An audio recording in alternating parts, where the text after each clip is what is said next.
So good morning and welcome to this second webinar of our six-pack series, Smart Energy. I am very happy to welcome you this morning. We will maybe wait 1 more minute for people to join us. So we are here all together for the whole morning, at least 2 hours, and then you will have the opportunity to attend B2B meetings on a dedicated and separate platform. We will give you a bit of information in a couple of minutes.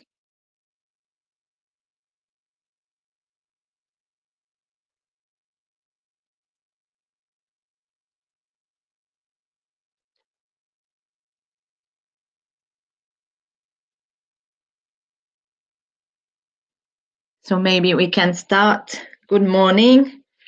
My name is Leur. I'm head of European projects in Minalogic cluster, digital cluster in France, Auvergne-Rhône-Alpes region. Together with my colleagues from Tenerrdis cluster, we designed this webinar series dedicated to smart grids in our region, Auvergne-Rhône-Alpes. Some of you might have already participated to the first workshop webinar last week. Today, I am very glad to present you the overall program dedicated on smart grids as key elements of the French electricity system. So we have today 6 great speakers presenting you a large and future views on the French electricity systems. And you will also be able to attend a matchmaking session where you have still now the time to register for and prepare your B2B for the end of this morning. So as you noticed, you're here again only as a listening mode, but do not hesitate to ask your questions in the chat. After every presentation, we will take 5 minutes to ask your question. I will read them for our speaker, and we might have a short exchange before moving on to the next presentation. So very briefly, for those who weren't there, this webinar series is part of a European project where 6 European clusters joined their forces to propose, let's say, a joint support on industrialization and market access to their companies or members. This, of course, can also interest other members of our and partners of our community. The idea is to foster and enhance the integration between the energy sector and the digital technologies. And we address in the project topics such as smart building, sustainable mobility, smart industry, energy management, or smart grids. The workshop or the seminar series here is about smart grids. So we propose such webinars informing and training a bit our communities to these topics. And we would like also to promote and enhance the exchange between our communities. And this actually takes place in what we call cluster exchange program, where we were supposed to have visits, but because of the pandemics, we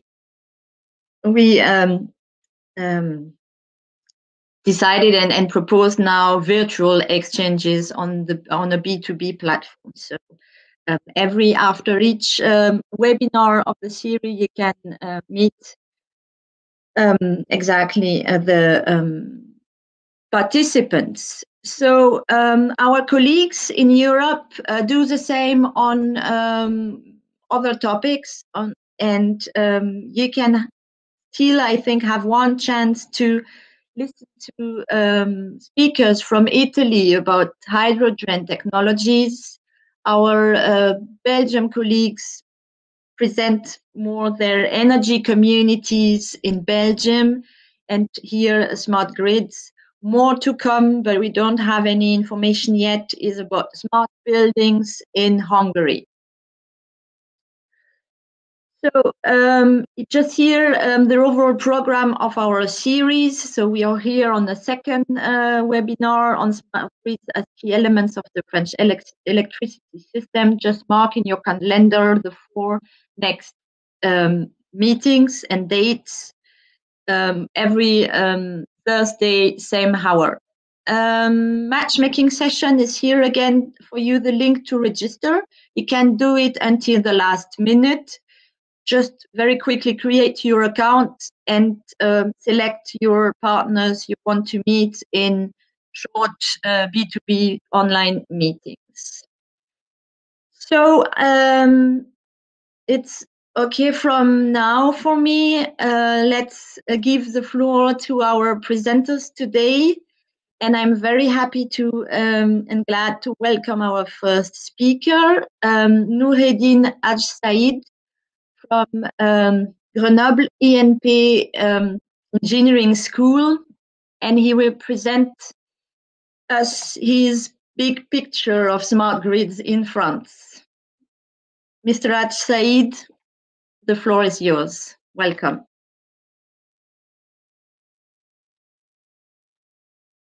I will present your slides for you. Just make them run if you want. Perfect. Do you hear me? Hello, everyone. Do you hear me? Yes, we hear you. Okay, perfect. Thank you. So good morning, everyone. And it's my pleasure to be here and share with you some of our thoughts on what's going on in terms of smart grids in France. And this is a general presentation that introduces what's going to be discussed actually during the day. So the big picture of smart grid in France. First of all, smart grid has been around for about 2 decades now. So a lot of things have been done, not only in France, but worldwide, obviously. And it has been driven by different drivers, such as societal, economical, environmental, but also technical. And among all those stakes, I would say, there was this French energy transition law that gave some objectives that affected particularly the evolution of the electricity system in France, such as, for example, setting some objectives in terms of the share of renewable energy systems by a certain horizon, which is 2030, I would say, by reaching 40%, up to 40% of the electricity production, but also the reduction of the final energy consumption by 2050, or simply by setting also some objectives in terms of diversifying the electricity production by reducing, for example, the share of nuclear, which you may know has a significant share in France. So this is just to see how in France we have set some of those objectives that affect, again, the electricity sector. But if you look, I would say, worldwide, and consider some highlights in energy transition, the last years, starting from 2015 and even the 2020, actually were the warmest years ever recorded. The most cold was on 1909.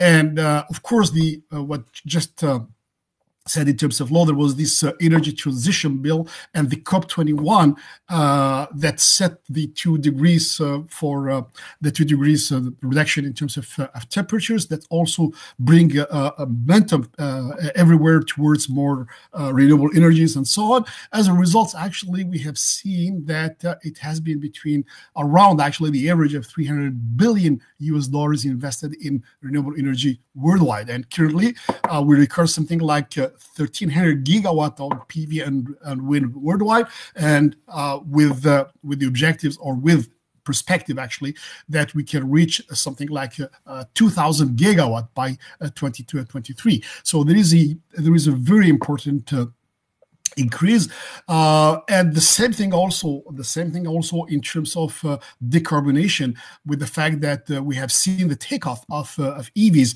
EVs for us, we see the EVs in its connection, or its connection, yes, and or its impact on the power grid, and then the evolution of the power grid in order to accommodate actually the electrical vehicle. And worldwide, actually, what's interesting is that we have seen over more than 300 million people have gained access to energy, whereas we know that just some years ago we have recorded between 1.5 to 2 billion people without access to electricity, and this access actually was made possible thanks to the decrease of the cost of those renewable energy, and then it was possible to supply those remote population.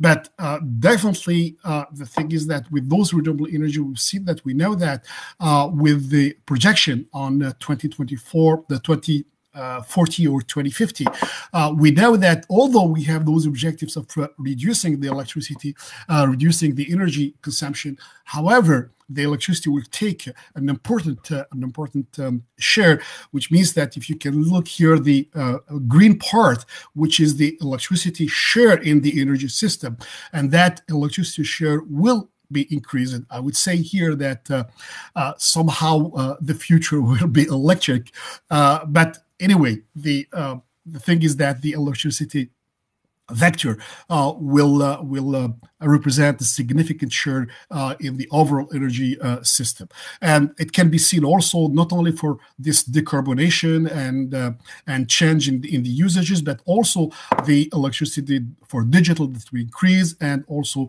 the consumption for EVs and so on.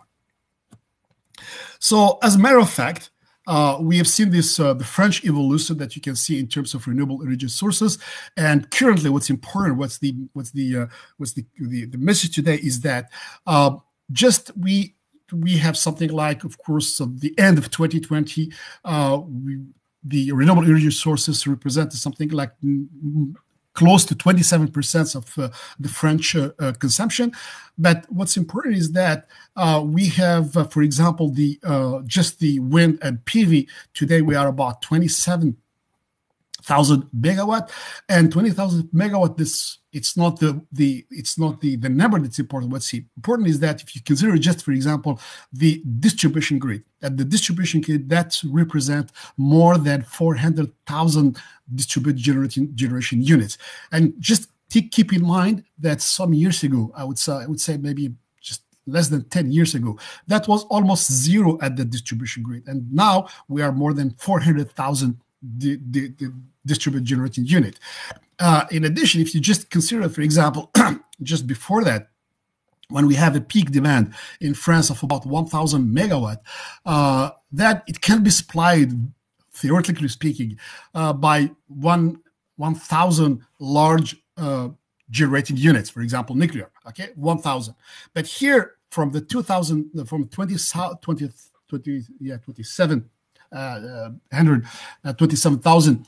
megawatt of PV and wind, this is just installed capacity. Doesn't mean that we do have it. So that means that for this 27,000 megawatt, we have them through a large number of units, which complicates, of course, the operation of the grid, given of this distribution nature of this distributed generation.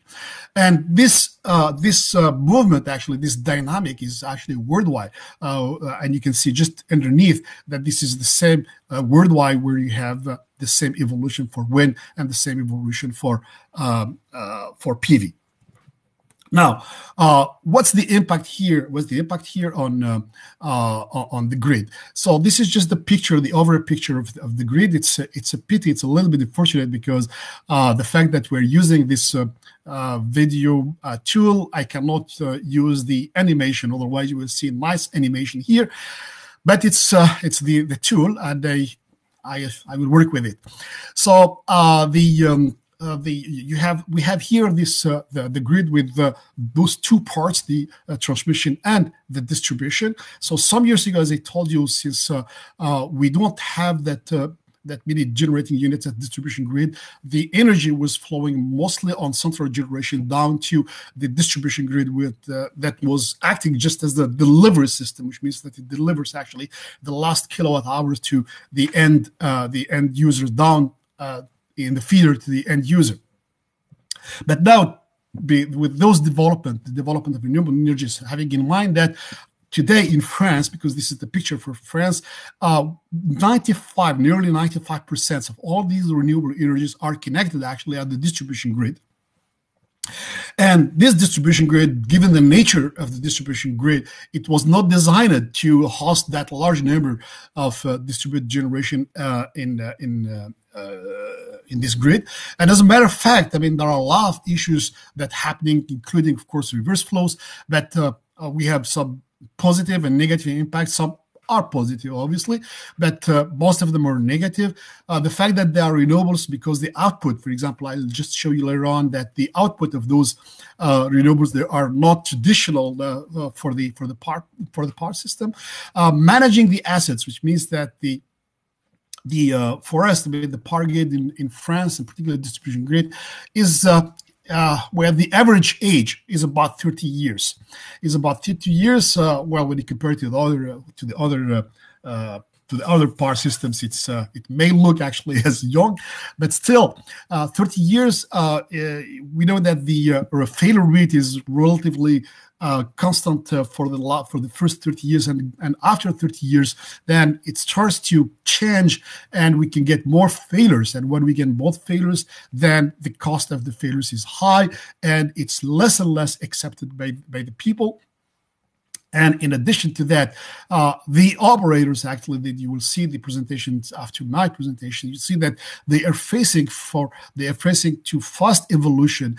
And when we are used to have time to accommodate, for example, the interconnection of a large generating unit at the transmission grid today, at distribution grid, the rate of evolution is so fast that planning the grid evolution in order to accommodate all what's going on, particularly at distribution grid, is clearly challenging.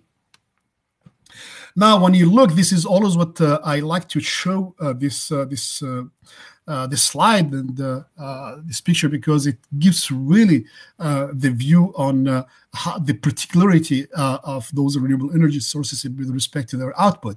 So at the left hand side, you can see here that this is actually the power output of wind farm in UK during 1 month, and the measurement was done with the sampling of 10 minutes. Every 10 minutes we were measuring, and you can see this high variability. Of course, we are managing today this variability with appropriate and good tools of forecasting.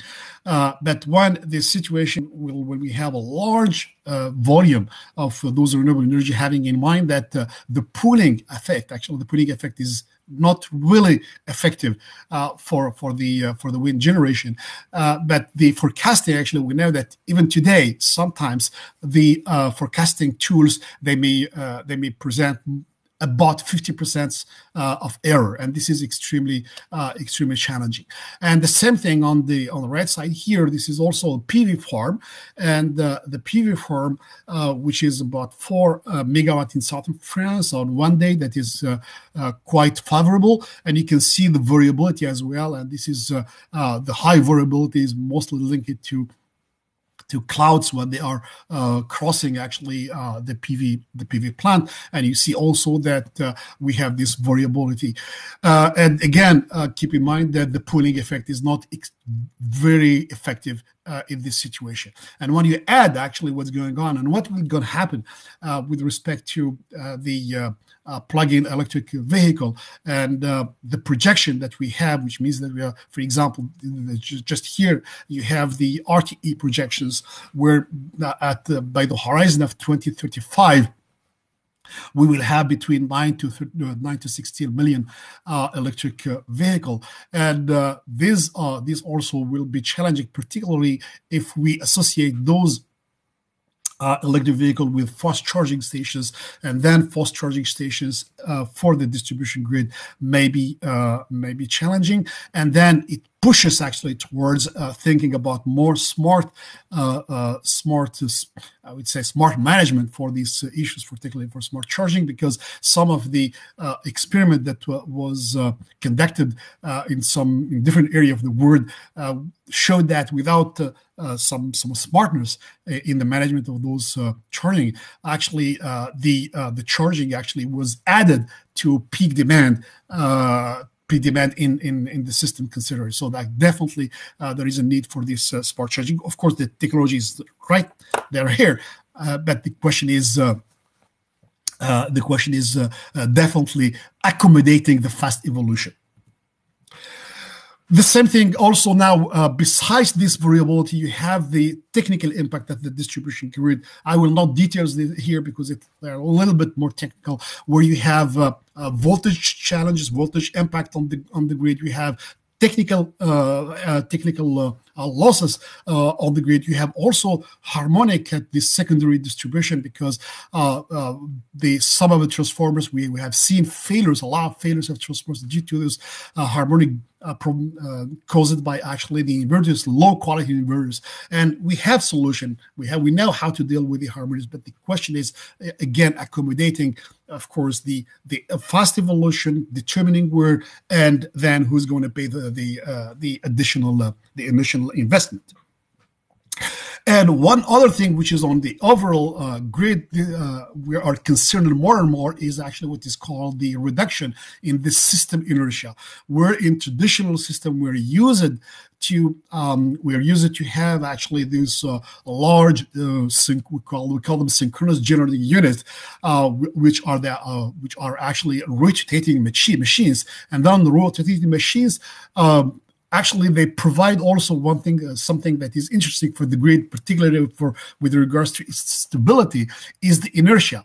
But as those kind of generating units are phasing out and they are replaced with those renewable energy sources that are interfaced with power electronics converters, I would say. And the effect of those power electronic converters is that now we don't have those. I mean, we are having less and less, particularly in small systems, less and less rotating machines, less and less inertia. And as a matter of fact, the system is more vulnerable to the different disturbances. What you can see here is the decrease in the inertia in the Danish system, for example. And here is the frequency response with respect to a fault in a small island. Obviously, it's not in the mainland, but you can see that this is without PV, this is 10% PV, and this is with 30% PV, when you can see that the escalation actually is going worse as we are going further in the rate of renewable energy sources interconnected to the grid through power electronics, the converters. So as a matter of fact, actually, we know that the power grid is already considered as the most complex infrastructure ever built by man already. And now with the given situation, with this evolution, it's getting more and more complex. And the question is that how to deal with this complexity, given the fact that complexity for us means vulnerability and cost. So definitely we need to fulfill those changing needs, and they would say fast changing needs in terms of new usages, the position of the consumer as being an actor. All these issues relate to the renewable energy DG integration and how to manage the overall balance with the increasing uncertainties. And definitely we need more intelligence in order to actually optimize the cost to accommodating all those movement and all those changes. And whatever are actually the solution, the intelligence that we can embed in the grid, we need to satisfy three kinds of constraints. The first one is technological, because we need to build on existing assets. And some of the assets actually that we have in France, but the same thing in other areas in the world, they may have more than actually 60 years. We have only 30 years, but the average can be more 60 years. So it's challenging actually to couple very advanced technologies with very old technologies, and they do have to work together. This is a constraint. The same thing in terms of maturity of the technology. We cannot afford, for example, failure of new technologies that we don't master totally. When we have a computer, when you have a personal computer PC, if it fails, it's still, and then you have just to restart it, and then then we can work again. We cannot do Control-L delete in the grid, actually. That's not possible. And now we have to accumulate actually some of the operation that need to be done in decentralized way, whereas we have a whole structure that is built in terms of centralized operation. The same thing from the economical, the question of who's going to pay, but beyond that, we need to find the right economical model or business model. Some of these solutions, we have them, but still we are lacking some of the business model, and even for the viability of the solutions to be accepted actually by the end user. And of course, the regulation, because you have prior and post in regulation, we call them incentive versus a posteriori actual regulation. These actually the effect also the solution that we can imagine in the grid. So those are three general concepts, and I want to let you know that it's not only in terms of solution, but you have the constraints that are linked to the integration to the grid with respect to their constraint and economical viability and the regulation issue. So here is the picture, this smart grid evolution. It's actually worldwide. Okay, it's worldwide because the fundamentals actually of the drivers that I just indicated earlier are the same everywhere. What's different are the priorities. The priority, of course, for France may be different from the priority for the North Americans, and maybe, of course, and they are actually different from the priority for the Asian and for China, for example. But nevertheless, in terms of the value chain, in the value chain, where is actually the smart grid? Where is the smart grid? The whole value chain is affected in terms of in generation, in transmission, in distribution. They are affected. Although at the distribution level, it is mostly affected for the reason that I have explained earlier, because distribution grid was not designed for this evolution, because most of the generation renewable energies, as I told you, 95% are at the distribution level, because the architecture, the topology of the distribution is not suitable for that, because of the electrical vehicle is at the distribution grid, because distribution grid is at the interface of the end user, and the end user now is becoming, of course, active and getting participating actually through some of the interaction with the grid. For example, the fact that now through a specific portal that can be, for example, meter or smart meter, then the end user might propose actually some services to the market or to the grid, and those services can be on terms of course, demand response, for example, or flexibility, because they may be flexible, having in mind that the end user now is not only just a passive customer as it used to be, but the end user now can be a producer, because it can have some photovoltaic panels on his roof. It can have some storage. It can have the electric vehicle that can work both directions, etc., etc. So just have a look that traditionally, because we need to keep the balance all the time, the balance between generation and consumption. So the consumption is evolving traditionally all the time, and in order to keep that balance, actually, we act on the classical generation in order to keep that balance, because we are able to do it because these traditional generation are controllable. Now we can control them. Okay, but when you have the generation that is maybe not controllable because it depends mostly on weather conditions such as wind and PV, so maybe not controllable, and the consumption is varying. So for keeping this balance between generation and consumption, who's going to control who? And this is one of the key questions. Who's going to control who if we have only this kind of generation without obviously a large scale of storage, okay, because the storage may play a key role here. But what the change in the paradigm here is that we rely on some kind of flexibility that can be provided by the end user, so the end user can participate in this balance. And one of the prospect actually is that the end user may have to synchronize actually its consumption to the availability of the energy, and this is a big change in the electricity grid generally. Of course, this is a movement. It's not right now the situation, but it's going to. That's what we prospect actually in the future, and this situation where the end user can participate through its flexibility. So this can be more effective if it's done through the grid. Okay, through the grid, because the grid is a damper somehow. It's a damper, and it provides, and that the grid has the economic value because it provides the value for each user that is connected to the grid through its pooling effect. Okay, the pooling effect gives the value. So that's the grid that plays this role, but clearly, we still ask the question of the future of the grid, and we'll get back to that.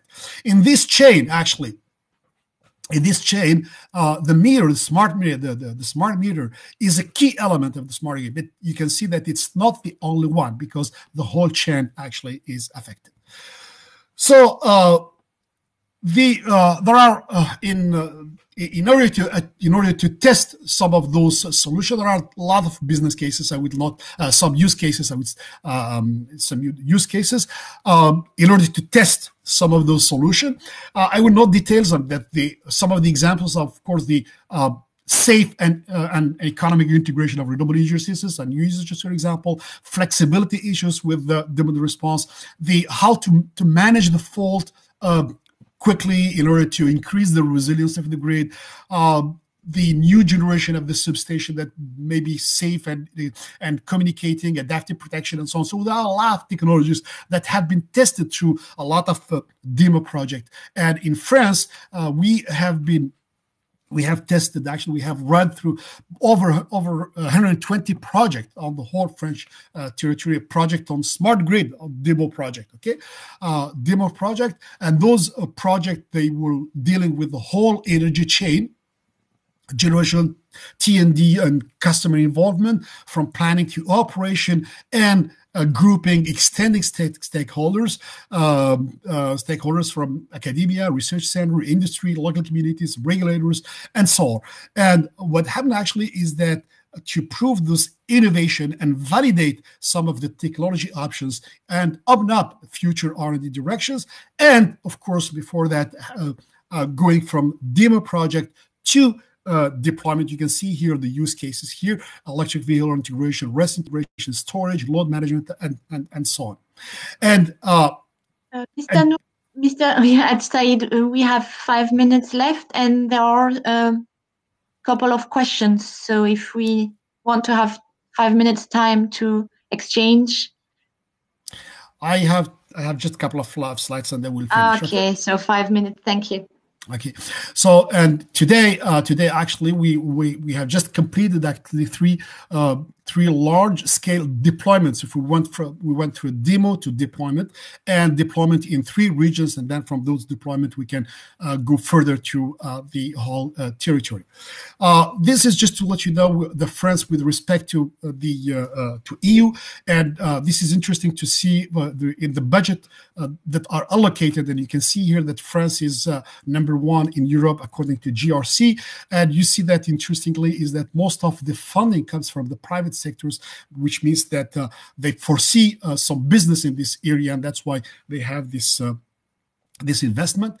And finally, what's next? The next is that definitely our energy system will be more electric. 2 times of the demand will be for electricity by the horizon 2040. It will be distributed. 70% of the generation units by 2040 will be renewable energy sources.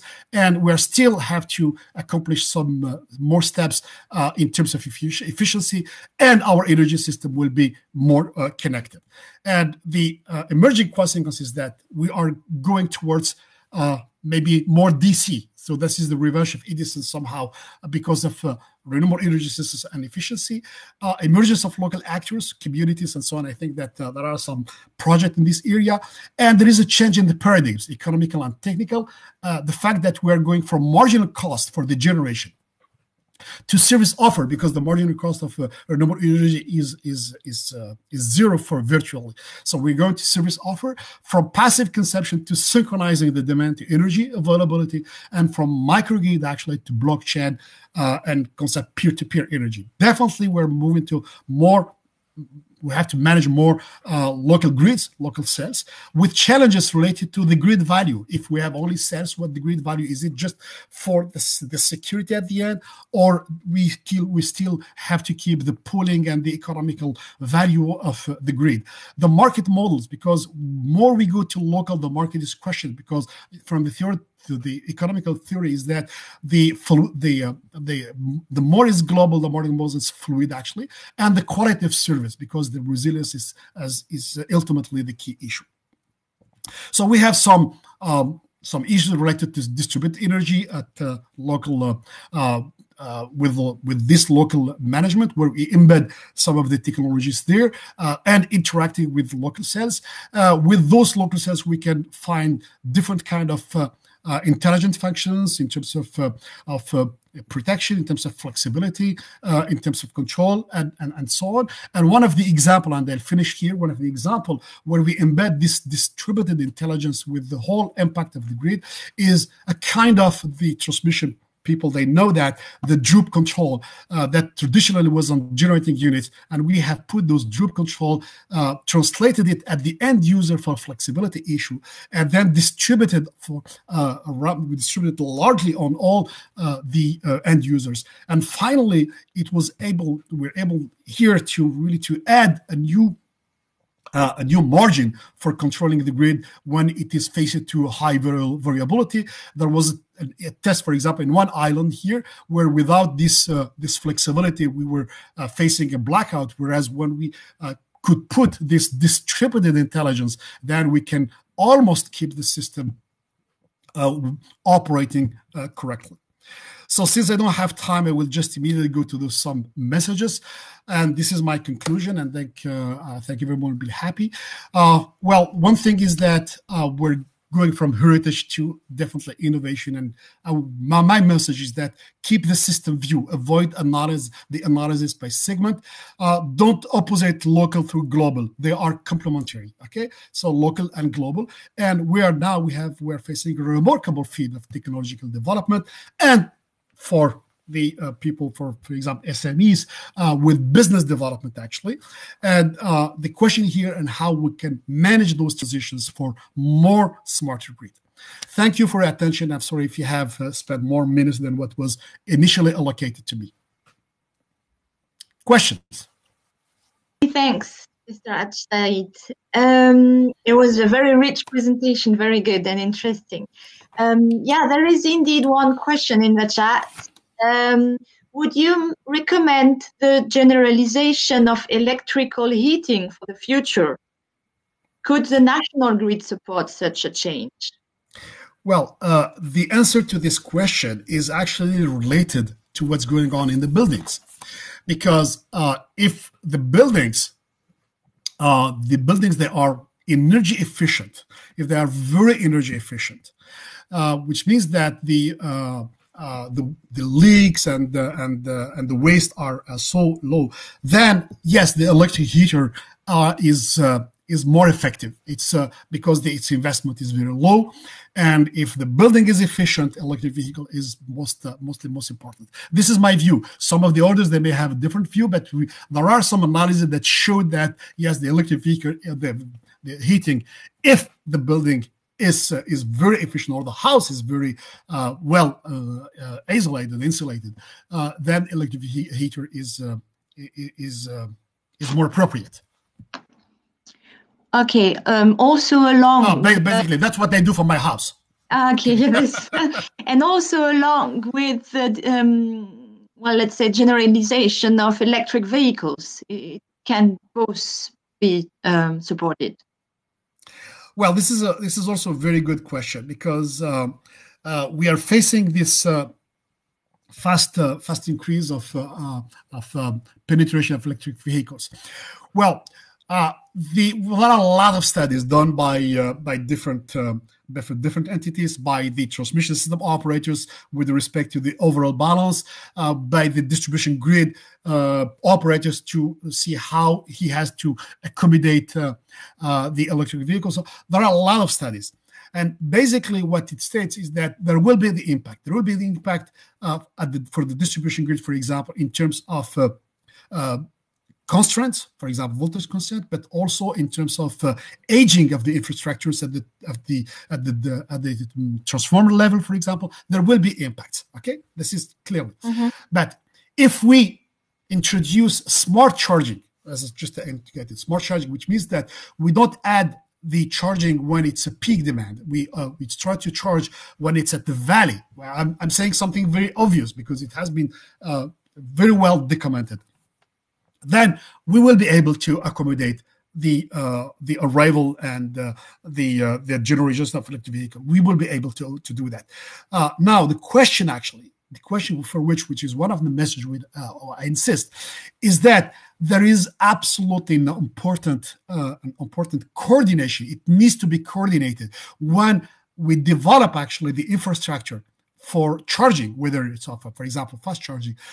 It has to be coordinated with the grid operator, because also we have to know that we may install, for example, charging station in, I would say, in terms of days or months, but in order to, for example, reinforce the grid, it's in terms of years. So there is a mismatch So that's why we can do it, but provide we need to make it in a coordinated way between the installation of the charging station and the development of the grid. So it has to be coordinated with the grid operator.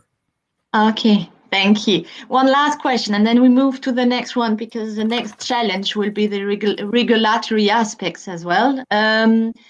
So between the original tree architecture and the completely distributed architecture, one participant says that the winning solutions are somewhere in between. I perfectly agree. I perfectly agree, and this is one of my message, because I said that please don't consider, and this is for all the decision maker, don't consider the system by segment. It's one system, and don't opposite the local with the global.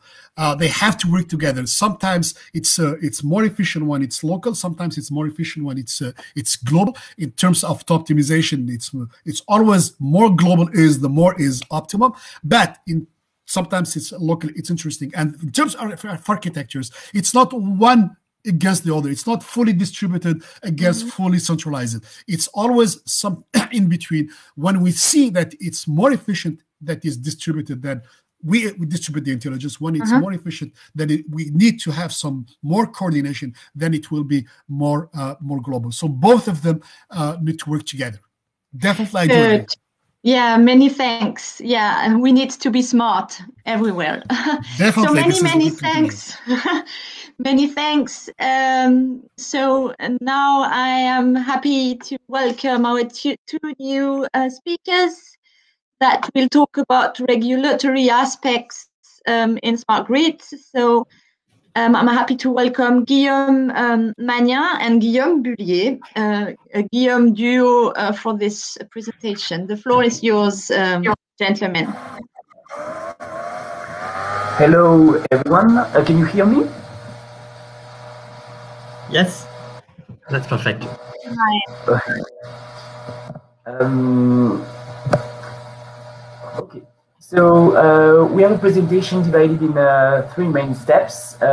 First, we will introduce the smart grids and the French energy context. And actually, some of the topics we will introduce will be a bit similar to what have been said before. So I might go a bit quick on this part.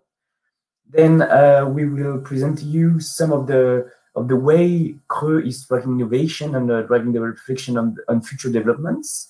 And lastly, how we try to set up the right regulatory framework on some of the tools we use to do it. So as it has been said, one of the first main aspects of the smart grids is that today networks are gradually digitized. So smart meters are currently being installed in all of the networks, and it will enable a reduction of costs, non-typical power losses costs or metering costs. So far, there are around 30 million smart meters that have already been installed in the distribution network, and it will be about 35 million by 2021.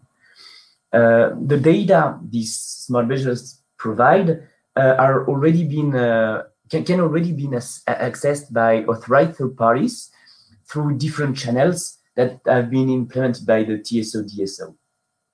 And actually, the challenge for the regulator today is to ensure a balanced framework to facilitate data access. So actually, the third parties, including the energy supplier, can propose new services to the consumer, while at the same time, we want to ensure that the data of these clients are effectively protected. As it has been said by the previous speaker, the public grid is now being used in so many ways. So, for example, renewable energy sources are developed everywhere in all parts of the network. There is also electricity storage that is increasing. Self-consumption and energy communities, electric vehicles. And actually all these new users need to have a non-discriminatory access to the network and to the system. And this is the second main challenge that actually CRE is facing. And we have been conducting some works on each of these use, and actually this will be detailed in the presentation. Last but not least, as you know, RES are intermittent, and as more RES producers are connected to the network, more flexibility is needed at the system level. And actually this flexibility assets may come from different sources, such as controllable charges, so production, storage capacities, or sector coupling. And actually here, the challenge for the regulator is to create a legal and regulatory framework that enable third parties to offer flexibility services to the grid operators, and therefore limit network reinforcement to what is strictly necessary. And actually, there are some works as well here that are being done as from the regulator, by the regulator, and actually also by the TSO/DSO that are launching some calls for tenders to enable third parties to present and to propose their services. And if we go next, here we are going to introduce to you, as said before, how CRE is tracking innovation. So first, and historically, it has been one of the first things CRE has done. CRE identifies and closely follows smart grids project in France, as well as some projects in Europe. But today I will be more focusing on the projects which have been done in France. So CRE sits on advisory boards of some projects and is in regular contacts with project holders to help projects roll out. So actually, if you are leading at the moment some projects that are currently not being followed by CRE, do not hesitate to enter in contact with us to so we can work together and follow your projects. And CRE publishes reports on smart grid demonstrators, in which CRE identifies solutions that will help the system to be more cost-effective or more efficient, and should be developed. And in the other way around, solutions that did not meet the expectations and shouldn't be industrialized. The last report we published in June 2020 focused on 15 demonstrators. And these 15 demonstrators focused on solutions aiming at integrating the new uses of the network, optimizing network management, and proposing energy data-based solutions. And yeah, so if you want to get more info, you can go on the website of CRE, and this will be accessible. And here are the main message that actually we had based on our analysis. CRE asks, in fact, the DSO develop all solutions to increase network capacity for the integration of the renewable energy sources. It comes from smart grid connections to the curtailment of some production. CRE has asked also the network operators to develop or introduce a technical and contractual framework to enable temporary consumption curtailment of voluntary users to provide flexibility services to the DSO. So in fact, this solution has been trialed to avoid the blackout. So actually, when the DSO sees a blackout coming, it can lower the consumption or the power consumption of some users, the voluntary users, to avoid the blackout. And actually, we wanted these solutions to be developed. CRE has asked as well the DSO and the TSO to give access to authorized third parties to data and functionality of the smart mirrors. Actually, smart mirrors, and most of the functionality of the smart mirrors have been thought to be the excess of these functionalities have been done for the energy suppliers at the beginning, but actually some of these functionalities can help the authorized third parties to provide new services. So actually, this is why we wanted to give the access to authorized third parties. And last but not least, CRE has asked also the DSO-TSO to continue their collaborations with stakeholders in favor of the industrialization of the smart grid solutions. And actually, this by this we also mean providing CRE with feedbacks of the demonstrators, so we can have a more info on what solutions need to be developed or not. And now I will give the floor to my colleague, Guillaume Bullier. Thank you, Guillaume. Within its responsibilities, CRE also has to animate a debate among the ecosystem about the future of our energy grids. To this end, we manage a website on smart grids, which provides free and unbiased information about smart grids in general and also technologies, and also about projects held in France. It's a website open to contributions, and we have several external actors that contribute to the website. When we do not have pandemics, we also hold events like workshops and forums to generate a debate and communicate about major issues on smart grids.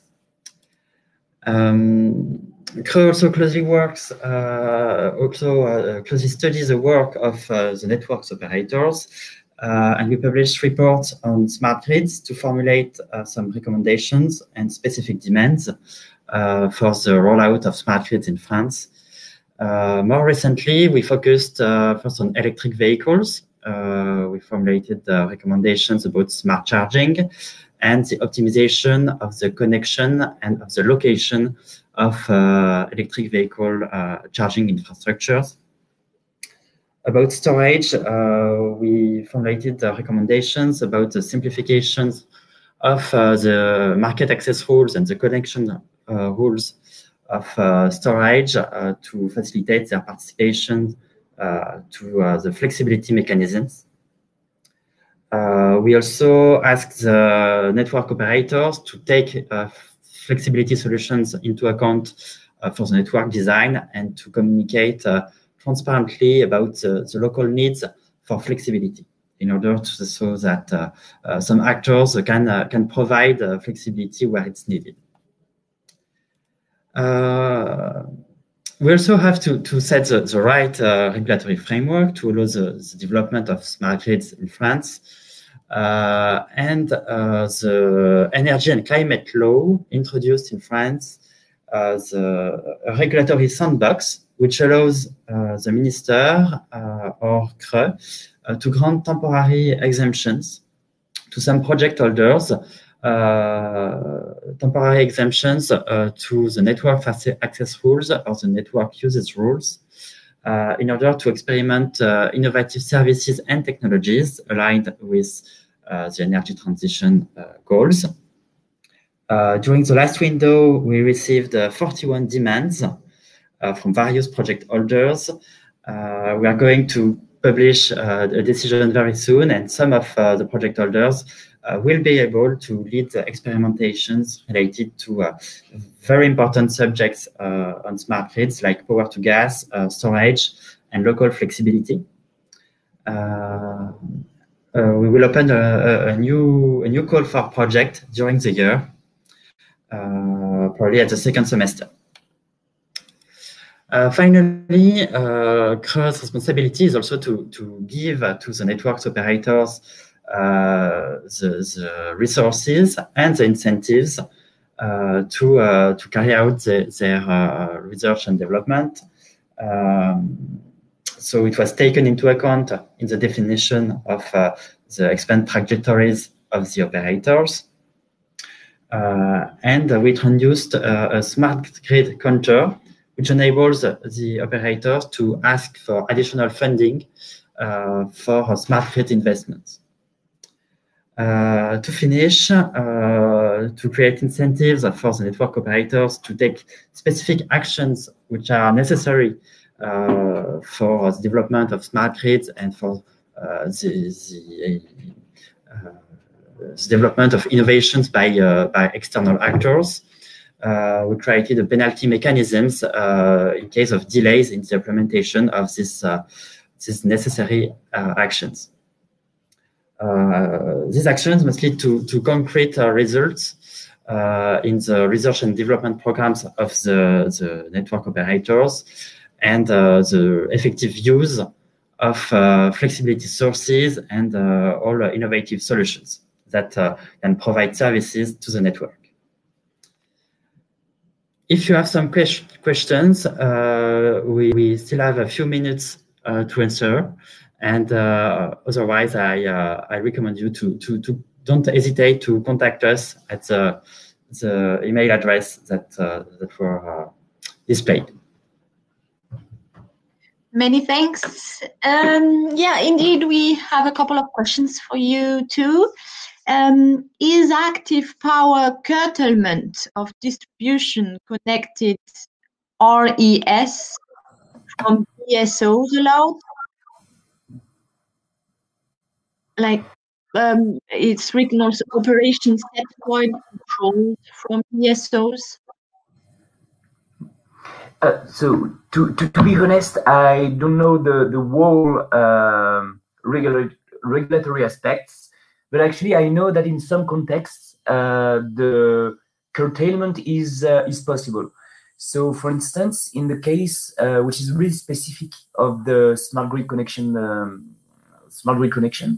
actually the DSO proposes to the producers a connection, a connection to the grid, which do not enable the full production at all time, but actually the connection is a bit cheaper. The delay is a bit to build the connection is a bit lower as well. So it's more efficient connection, and in exchange, the producers have to be curtailed in some part of the year, which are quite not quite often.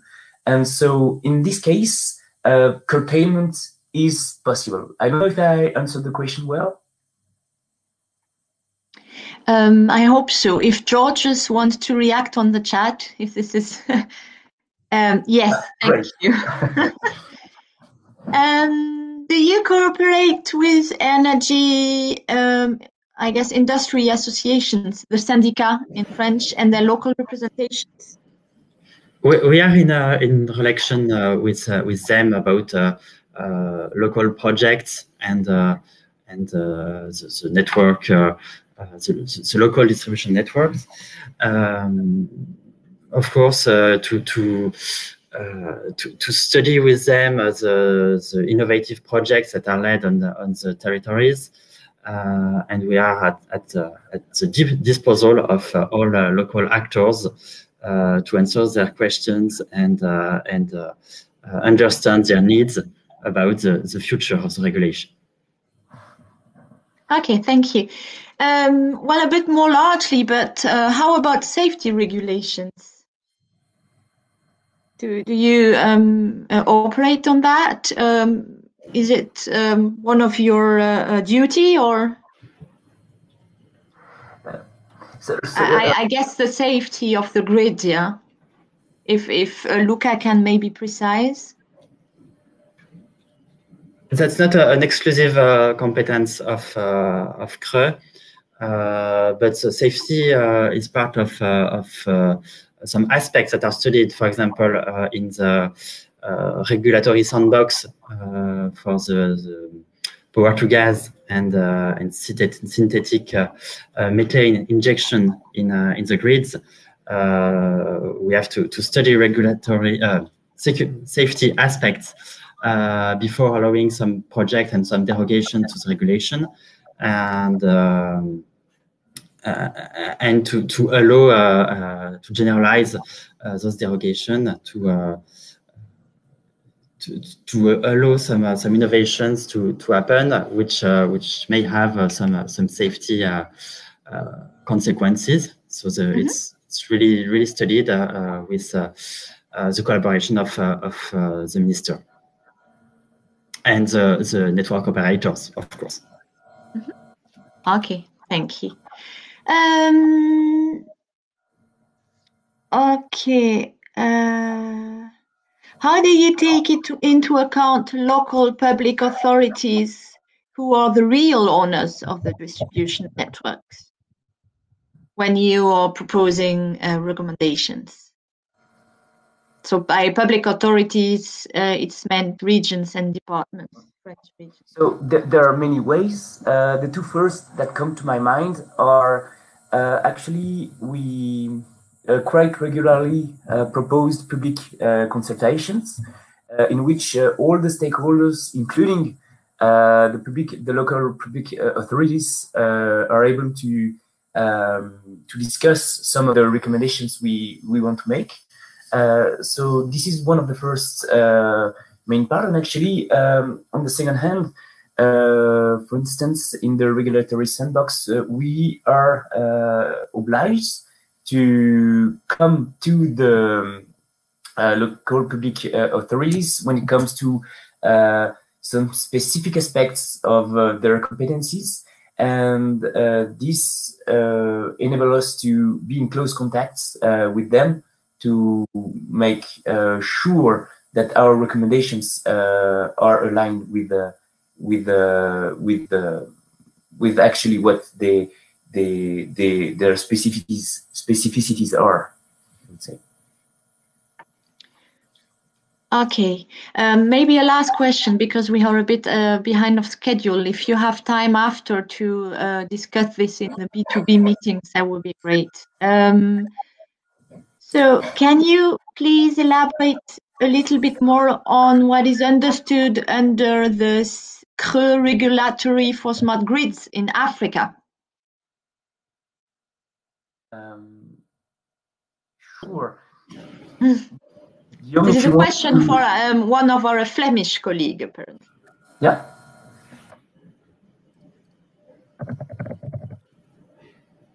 You want to go back to the slide or on this or no? No, I'm sorry. I'm not able to elaborate a bit more. I don't have all the history on smart grids in Africa and the regulation. But I may answer the next question.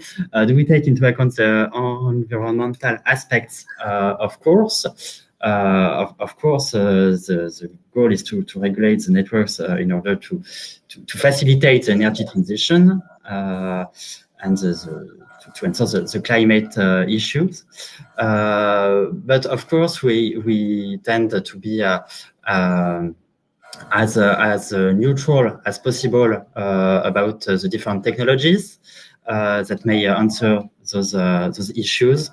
And we try to set the best regulatory framework that will allow all the potential and all the best technologies to be developed and to answer the environmental issues. Okay, many thanks. Many thanks to both of you. If you want, maybe you can leave in the chat your email address if you wish, and so that you can further exchange with the participants. We are here today over 40, coming from mainly Belgium, France, Switzerland. So yeah, and then Poland as well, and other countries that I might forget. Sorry. Okay, thank you. So I'm inviting now our next speaker, Michel Benat from RTE. He will talk about smart grids as solutions to optimize the electrical system in real time. So, okay,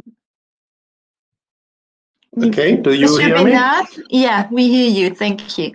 So, fine. yeah, just you have a couple of slides. Just we are 5 minutes behind schedule, but it's still okay. Okay, I try to be fast. So thank you for your invitation. So my name is Michel Benat, and I'm a Deputy Director of the Research and Development Department of RTE, the French TSO, a department that is located in Paris. Through my presentation, I want to show the specific role of RTE as a transmission operator. That is, it is a place where to mutualize and optimize all the flexibilities in real time. And the second point is that as we have to take decisions today for the future, what are the concrete decisions we take in RTE to prepare a smart electric system for the years to come? So a few words about my company. Okay, so it's the first one. For those of you who don't know RTE, a couple of key figures. So RTE, the only owner and operator of the transmission grid in France, and that goes in France from the 400 kV down to the 63 kVs, and we have distributing company that do the job for the other voltage levels. So we have around 100,000 kilometers of lines, and 1/4 of them 400 kV, 2,000 substations. An important thing, we have 46 interconnections with other European countries. That is Spain, Italy, Switzerland, Germany, Belgium, and England. And we are about 8,000 employees with an income of 4 billion euros. Noureddin Al-Said spoke about the local and global. Here is an example of the global trend at the European level, since we intend to develop new interconnections. Here you have what we call 4 packs. The first one, pack 0, with a couple of interconnection, means that some connections are already under development. Even some of them are already commissioned, such as IFA number 2 between France and England. Then we plan to have a pack 1 that is new interconnection that we will build with no regret. You can see there's an additional connection between France and Spain through the ocean, and a new interconnection with Belgium and with Germany. And then we have all the packs of possible new connections that have to be more studied, because the criteria or the incentives are not so clear today, and we have to do more studies to be sure that this new connection worth it. The important thing is that the power exchange capacities between France and the other countries will be doubled by 2035, and that means that it will be a new level, a new way, to a new flexibility to optimize the European system globally. For a French TSO, or for TSO in general, we have two main missions. The first one, of course, is to keep the generation load balance in real time. The TSO is the only stakeholder to have all the information in real time to keep the system balanced. And the other thing is that we have to optimize. I put it in quotes on brackets, because the optimization functions maybe will evolve in the future. Today we have to take all the most economical solutions in real time to ensure that we go from an unbalanced system to a balanced system. But maybe in the future we will have all the criteria such as environmental issues or others. So it's an important thing to keep in mind that the TSO has to keep the generational balance in real time with an optimization function that is that may evolve in the future. The other thing, another, of course, important mission is to decide today what will be the grid in 5 or 10 years. You know that it takes a couple of years to have a new line of a new infrastructure on our grid. We usually in France, we say that it takes around 7 years between the decision of a new line and its commissioning. So when we have to think about what will be the grid in 10 years, we have to take into account the fact that we have to optimize the smart development of new infrastructures, but including future available flexibilities. We have to take into account the fact that in 5 or 7 or 10 years, we have existing flexibilities or maybe new flexibilities that will that can help the system to work properly at the lowest cost. So the purpose is to minimize the cost of the development of the grid, taking into account these flexibilities. And that's a real challenge for us. And I give you an example of what we decided in our last study for the 10 years to come. The thing is that when we speak about smart grids, we speak about flexibilities. The definition of flexibility is that flexibility can be understood as the system ability to adapt to variations. Of course, the most popular flexibilities are the ones that are activated in real time. But to be sure to have the good flexibilities in real time, we have to prepare it in a different time horizon. On the top of the slide, you can see that we can prepare new flexibilities 5 years in advance, 1 year in advance, 1 week in advance, a day ahead, to be sure that in real time things will go well. And all these flexibilities have to be able to adapt to either the predictable variations that you can see in pink on the top of the slide, or the unpredictable variations. And you can see the variations are not the same if you take the situation 1 year in advance, 1 week in advance, or in real time. As to the possible flexibilities to be activated, you have the conception, the generation, the grid. Of course, we can have flexibilities on our infrastructures or in the way we operate it, or maybe in the future you will have more and more storage devices. And if you see the line grid, you can see that 5 years in advance, we already have to take decisions, and I give you examples, on investments. Our investments must take into account the fact that in 10 years, in real time, we can use flexibilities that are prepared today 1 year in advance, we use a maintenance procedure to adapt the way we operate the grid. Day ahead, we can play on grid topology, and in France, we like to play on grid topology. And that is not the case. That is not the case in other countries, such as Germany or others. And in real time, we can play on grid settings. So first, I will focus first very rapidly on the real-time flexibilities, because as I put it, they are the most popular, and maybe the Graal or the paradise could be to react instantly with all these devices. I think that will be never the case, because we take time to operate the system, and maybe we can have all the automatic reaction of all the stakeholders in real time.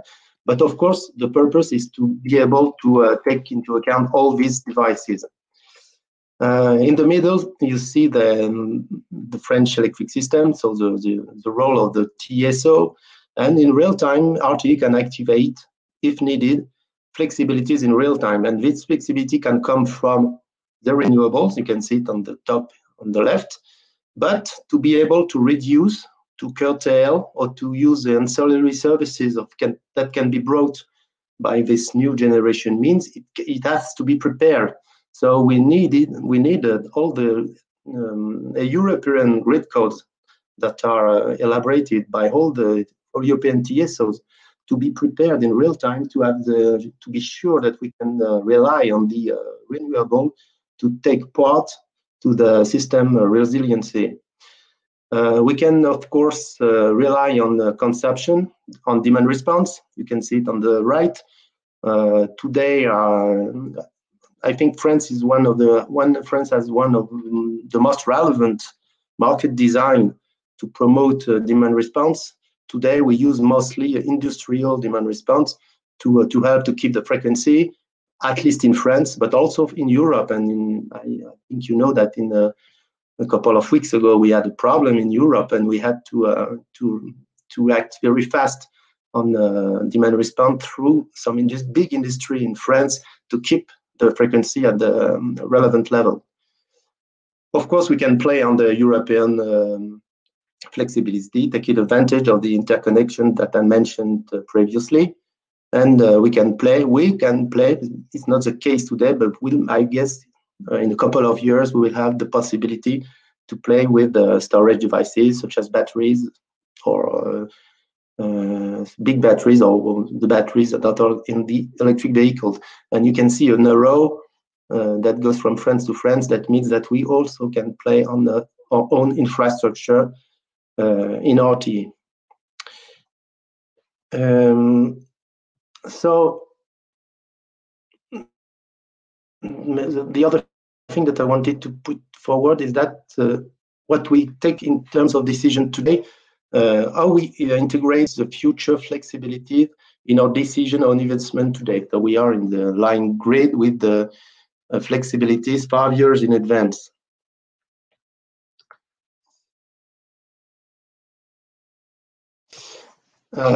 Is what it was mentioned by Guillaume Magnin, I guess, that today the purpose is not to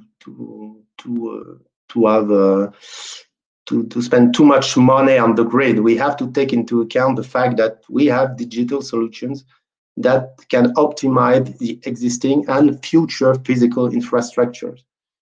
On the left, we have the observation is that if we size the grid to evacuate 100% of the renewable installed power capacity, it will cost too much. Since wind park or PV produce at their maximum only 10, 50, 100 hours, a year, and we cannot size the grid only for these 100 hours. So to build new infrastructures that would only be needed a few hours a year is not relevant. It's unnecessary investment for the community. So the choice that we took today is that we have to mix a partial grid reinforcement. Of course, we will always need copper, new infrastructure, but we have to combine this grid reinforcement with production curtailment and other flexibility activations, such as monitoring and storage. And we have what we call the optimal grid sizing, that is less costly than the 100% grid sizing. 5 minutes left, Mr. Bena. So we use what we plan to develop and to deploy in the years to come is that what we call automata. NASA in French stands for New Adaptive Automata for zonal issues. So we will have automata, one automata for 1 to 20 substations. These automata will take into account the power flows in input, the max flow capacity on the lines, the grid topology, the outage detection, and will take automatic decisions to have actions on grid topology, to curtail the renewable productions, or to decide other flexibilities activation. If you, for example, if I have an example on the max flow capacity, we deploy dynamic line writing devices, and you know that these devices can take into account the temperature, the wind power, and what is the impact of the wind on the temperature of the cables. And if you have a strong wind, of course, you can have a lower temperature in the cables, and you can have more megawatts going through the cables. So we plan to have more and more monitoring system devices such as this on our lines to be able to optimize in real time, to compute in real time the capacities of the line and to take advantage of the capacity in real time. Of course, as a result, we will have to curtail some of the production. What we computed and presented publicly 2 years ago is that if we curtail only 0.3% of the renewable energy by 2035, we can have some significant grid saving, around 7 billion euros by 2035. Initially, we plan to have around a budget of 45 billion euros of grid reinforcement by 2035. With this slight curtailment, we can save already 7 billion euros. So it is very important. Another thing is that we can activate other flexibilities. So we have a Ringo project. The Ringo project is a large experiment with 10 megawatts batteries that are located in 3 substations in France. Of course, it's not economically relevant today, but the first thing we want to see is that how it works in real life.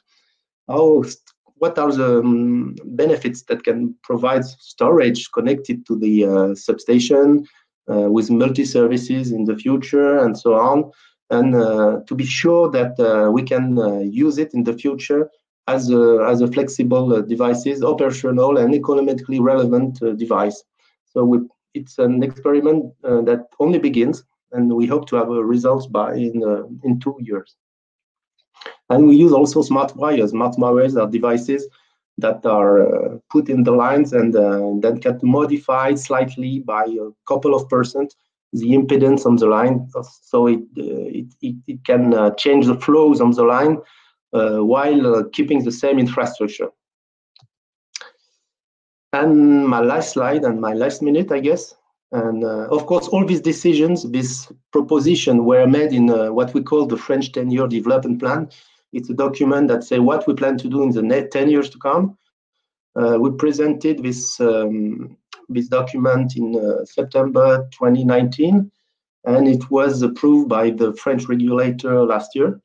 And what you can see is that if you see the figures or what I put on the bottom of the slide is that at the beginning we plan to have 45 billion euros in investment, and at the end, using all these flexibilities, we can have 10 billion euros saved money. So it's really important, and the purpose is also to be sure that the transmission cost is stable and that it always represent only 7 to 8% of the final consumer bill.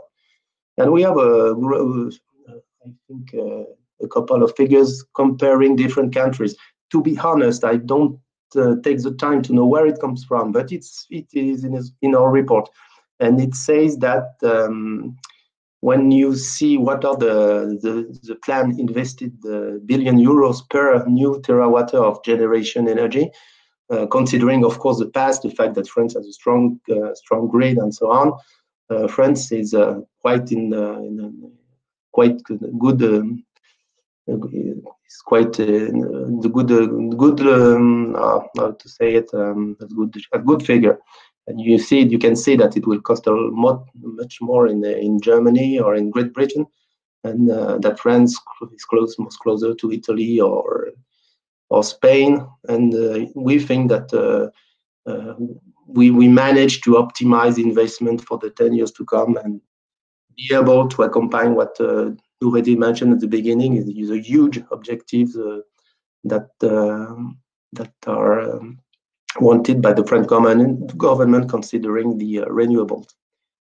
That was my last slide. Thank you very much, Mr. Bena. A few questions. How do you manage people opposition to building new power lines? We don't have we are in the process to we have of course a specific department to work on this topic. We don't have the solutions today. There's no final solutions. When you decide to of course when we decide to build a new line, it has to answer to a need in terms of renewables or mostly the renewables today. In the past, the purpose was to be able to get enough energy for the consumption growth. Today, the consumption is quite flat. So the main driver for the new lines are renewables. And there's a large opposition, not only for the lines, but also for the renewables. There's a large opposition for the new wind plan, mostly in France today. And we try to work with coordination with politics to explain what are the purpose of the plan. But we don't have the solution today to this topic. What I can say is that when I mentioned that we need 7 years to build a new line, it takes 5 years to speak with people and 2 years to build the infrastructure. Okay. Good. Why do you consider weather as unpredictable variation, especially if you are in real-time operation? It was a reaction to one of your charts. Yes, in real time you can have suddenly a strong wind in part of France, with suddenly large power coming in part of France, and you cannot predict everything at that time. And suddenly you have a wind park that will come to 100% of that generation, and we need to react to this things. So it's more locally weather unpredictable variations. At the French level, in real time, we don't have such events because of the mitigation of the wind effects and the solar effects. We can predict quite well what is in real time the overall wind power or PV power, but locally, and it was mentioned by some other people, and I guess that Enedis will see it after that. We try to more and more have local operation with local constraints and react locally. That's what I mentioned with local automata. This local automata will have to react to weather in real time. And if there is a strong wind with 100% of the wind park generating energy, we'll have to react with automata in real time, locally. Okay, thank you. And if we have a fiber optics, yes, exactly, optics along your cables. Yes, we have about 25,000 kilometers of fiber optics out of 100,000 kilometers of lines. We use it for our needs to operate the grids, and we also propose services to the operator of internet, or if we have, if we can. So we plan to use it either for our own needs or for the internet operators. They can use it for their own needs. Mm-hmm. A last technical question. Do you consider voltage control multi-objective optimization with artificial intelligence due to your large number of control assets?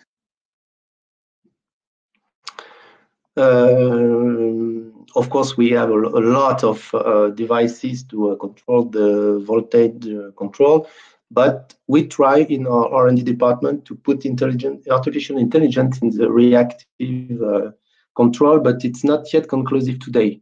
It's not yet conclusive today. We try to, when you work, technically speaking, when you work on artificial intelligence, there's a first phase of learning. Try to learn to learn the past, to understand the past, to see what are the key drivers. And today it's not very easy to understand, to learn what can be put in the artificial intelligence basis to take automatically decisions. But it's an R&D topic today. It's an R&D topic, but we are not yet ready to put automatic decision on reactive and voltage control today. Mm-hmm. Okay, thank you. And last question, or more an assumption, I don't know, from Mr. Said, but then I would just leave it as an open idea, and we move to the next one. But can we say that thanks to RTE real-time control capabilities, including demand response available options, say that France is the frequency safeguard for all Europe? Yes, I tried to put it, but a couple of weeks ago, there was a lot of people saying that we were close to the blackout in Europe because there was a contingency in the east of Europe. Then the frequency dropped, and the frequency is common to all of the countries in Europe. So we saw the frequency drop also in France, and we took measures in France through demand response, and we automatically ask big industry to get out of the system and to keep the frequency in the good range. And yes, it was a good occasion to promote the French mechanism of demand response, and to see that automatically and very fastly, because you have to react very fast. We could with mechanism put back the frequency and the European frequency in the good range. So it was a good example of the mechanism that we put into place in France for the benefit of all Europe. Good conclusion. Many thanks, Mr. Bena, and to all participants as well for the good discussions. Let's move now to the view of a national distribution network operator, and I'm glad to welcome today Jean-Philippe Poirier from Tenerrdis, and he will present, his presentation is called Leveraging a more digital network. Well, thank you, Laure. Hi, everybody. I'm truly pleased to join in this panel. My name is Jean-Philippe Poirier. I run the industrialization of smart grid solutions at Tenerrdis, along with the smart grid program. Today, I'll be able to share with you and give you a first glance at the development, the deployment of a more digital network, leading to an increased observability at all levels of the distribution network. And you'll see that it allows us to interact in a more targeted, a quicker, more efficient manner in the field. We'll talk about LinkyGrid project. You'll see how we use the metering infrastructure and make the best out of it. You'll see also some example of connected devices, referred to IoTs. And in a second move, I'll talk about all the efforts that we're doing with big data and artificial intelligence in order to build new analysis capabilities and anticipation capabilities. So I'll suggest that we get started with just a first glance at I believe you might see it, the key figures for Tenerrdis. So Tenerrdis is a distribution system operator. We heard the name Tenerrdis in the presentations that were done by Cray and RTE. We are the main distribution system operator in France. We operate 95% of the grid. So I won't delve into the numbers, the figures. You see them. You'll probably get the slide as well later on. What I'll suggest is that we focus a second on this slide. As you can see, at Tenerrdis, we're implementing a massive digitalization of the distribution grid itself. You can see on the slide the different kind of equipments that are installed. Some are really new equipment, some are just upgrades of previous kinds of equipment. You'll see that we're deploying sensors as well and actuators from all across the value chain of the distribution grid. So starting on the left from the digital primary substations, the link between the TSO and the DSO, up to on the right, the Linky smart metering infrastructure. So at the end user level, you'll see also that we're able to collect a lot of data, and we're trying to make the best out of this data and leading some work on the AI and big data field to have a better and more efficient network. I probably would like to suggest that we share a short animated movie. I think if it works, maybe I need some help from Laure to launch the video. It works. Within the framework of the Linky program, Tenerrdis is installing 35 million meters and 700,000 concentrators, which are so many new sensors on the distribution network. Beyond measuring consumption, Linky provides additional features to improve network management. The Linky infrastructure records and transmits data relative to the operating condition of the distribution network. LinkyGrid enables cross-referencing between the Linky information system and the network management information systems. It provides innovative functions to help network management operators with their task. LinkyGrid enables the setting up of a comprehensive supervision of the low-voltage network. In the case of an equipment fault or wire breaks in conductors, operators are notified in real time. Detecting and localizing a fault, even before the client calls in, becomes possible. We save time. Several features are already available. Among these, since 2015, call center operators can ping the Linky meters to diagnose the type of breakdown when the customer calls in. Since 2017, grid supervisors can improve their analysis by remotely interrogating targeted Linky equipment.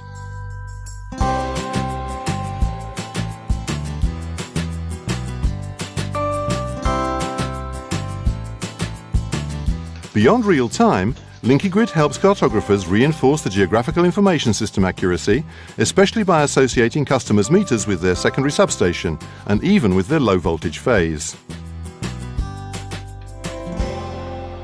LinkyGrid is, lastly, an improvement in the monitoring of power quality thanks to a better knowledge of outages and voltage excursions experienced by customers. When they are compared to information from the network, these contextualized data help to address customer complaints more efficiently. Beyond that, when abnormal network situations are detected, these are subject to closer and automated observation. Using the data collected as a starting point, algorithms can suggest simple field actions, which then enables investments to be better targeted. With LinkyGrid, Tenerrdis' reactivity is strengthened for the greater satisfaction of its customers.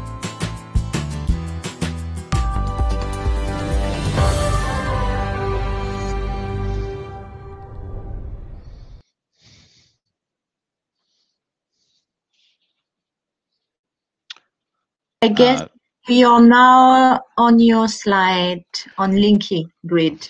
Thank you. Thanks for this video. Yeah, very good.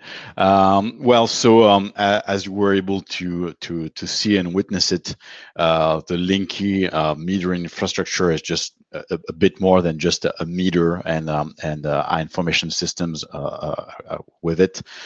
It helps us to enable low voltage network supervision, which is a very a new feature. We were able to have features like this on the medium voltage side.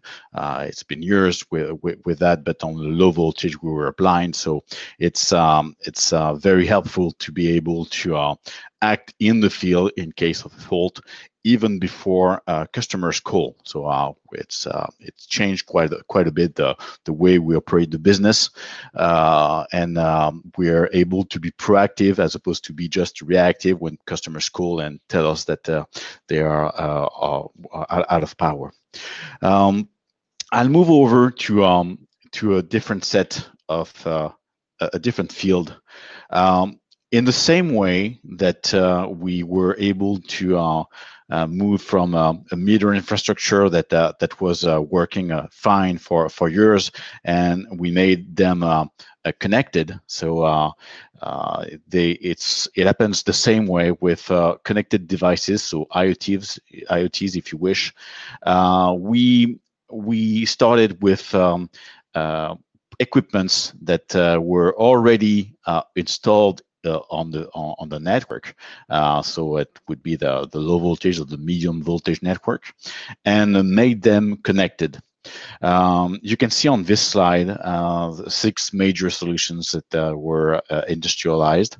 Let's start with the backup generator. Backup generator, it's super useful when it comes to field work, when you need to cut the power on some ends and feed the customer with power that is not coming from the grid, but with backup generators. But it is also very famous for helping with crisis management when you've got a weather crisis.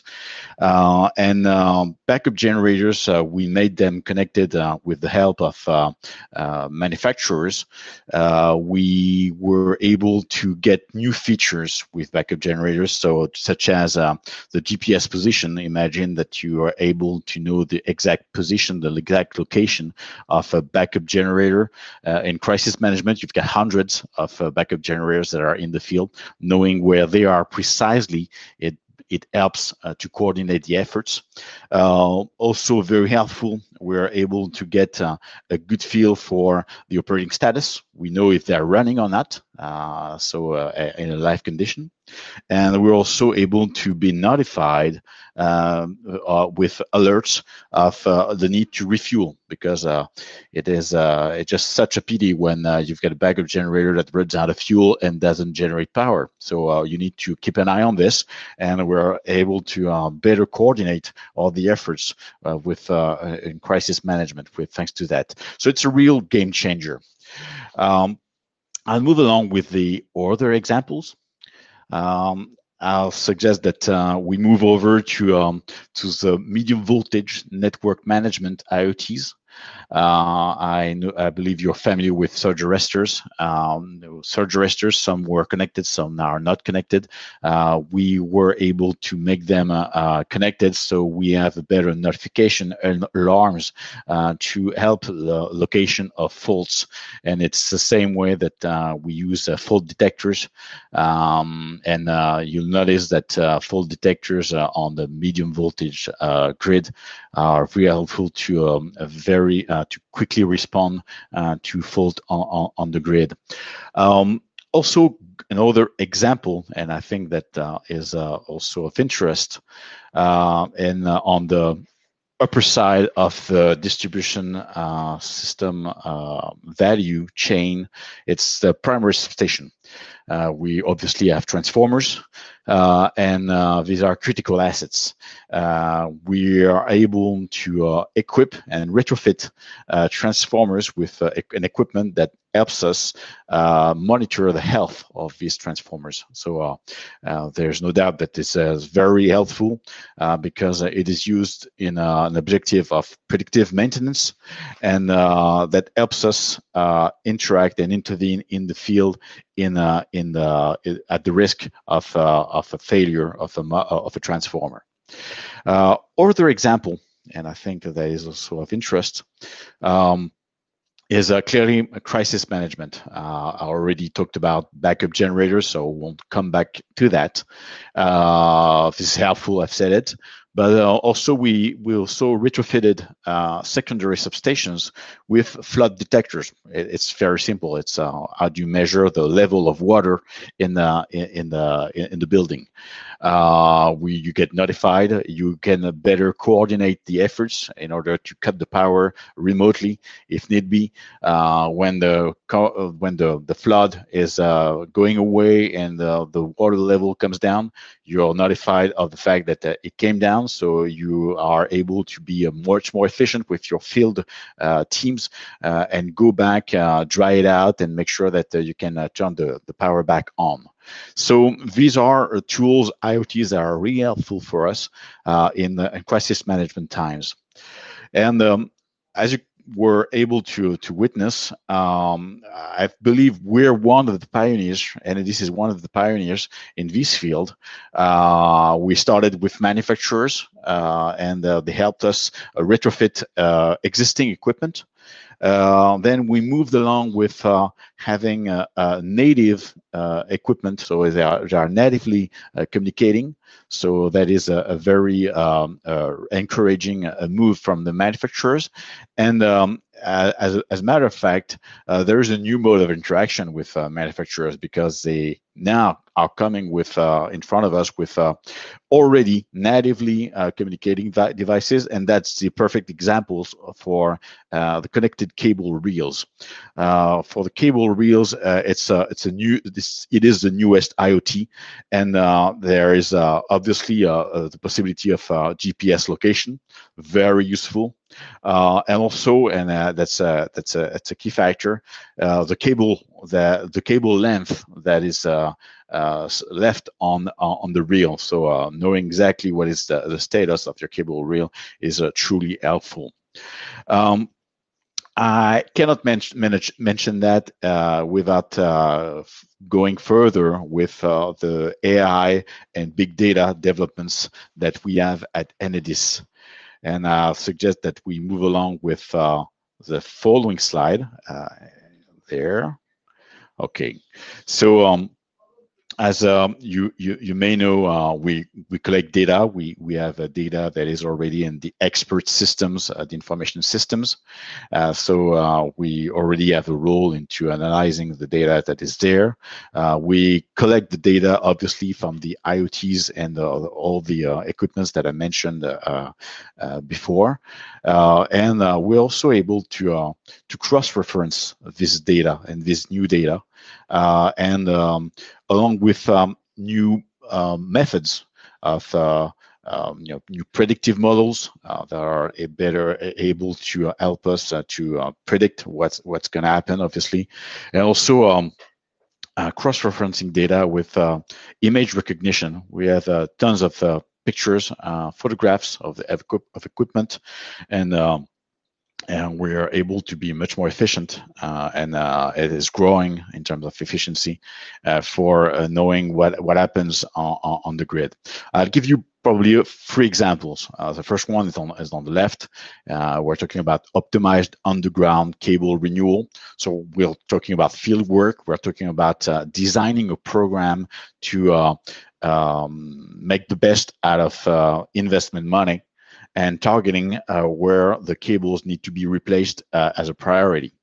And we're able to do that by cross-referencing data that we have, statistical data on instance location, geographic information system that we have, and pinpoint the areas that need replacement in first. So that is truly helpful. We're able to do quite some savings on this. We're doing that on low voltage. We're starting to do that also on medium voltage. Second example is obviously an extension of what we've done before with Linky. I mentioned earlier about Linky, and Linky helps us as well to collect data, and we were able to do some machine learning on the information that was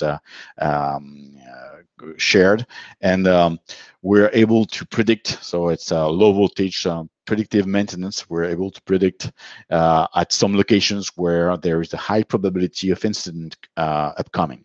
So that helps us. It doesn't work for all cases, obviously. It's still in the progress, but that is a true breakthrough in the way we operate the grid. We're able to, I mentioned earlier, we're able to go on in the field even before customers warn us that there is something going on. But also, as well, there's a good feature that helps us predict way ahead of time what could happen on the grid and the specific location.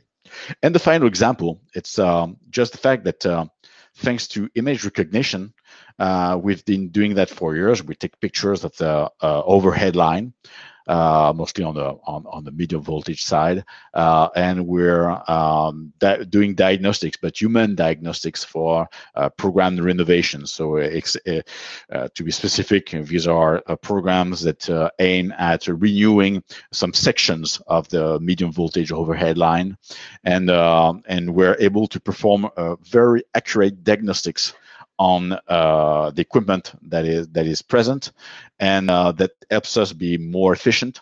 That helps us to be more efficient with money as well. So that's truly helpful, and we are able to do that with any kind of picture that is taken from a helicopter, but also the drones as well. So it's a very useful and common way for us to perform this kind of diagnostics.